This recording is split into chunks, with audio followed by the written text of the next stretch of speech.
یہ واقعہ ہے حضرت فاطمہ رضی اللہ عنہ کی تنگ دستی کا۔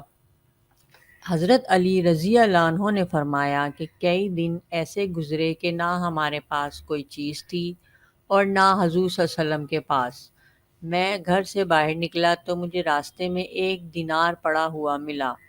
تھوڑی دیر میں سوچتا رہا کہ اسے اٹھاؤں یا نہ اٹھاؤں، لیکن بالآخر میں نے اسے اٹھا لیا کیونکہ کئی دن کے فاقے کے بعد ہم بڑی مشقت میں تھے۔ میں اسے لے کر ایک دکان پر گیا اور اس کا آٹا خرید کر حضرت فاطمہ رضی اللہ عنہ کے پاس لایا۔ میں نے کہا اسے گوندھ کر روٹی پکاؤ۔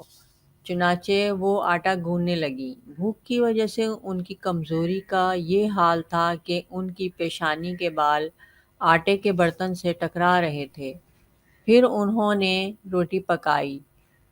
میں نے حضور صلی اللہ علیہ وآلہ وسلم کی خدمت میں حاضر ہو کر یہ سارا واقعہ سنایا۔ آپ صلی اللہ علیہ وسلم نے فرمایا، تم اسے کھا لو کیونکہ یہ وہ روزی ہے جو اللہ تعالیٰ نے تم کو غیبی خزانے سے عطا فرمائی ہے۔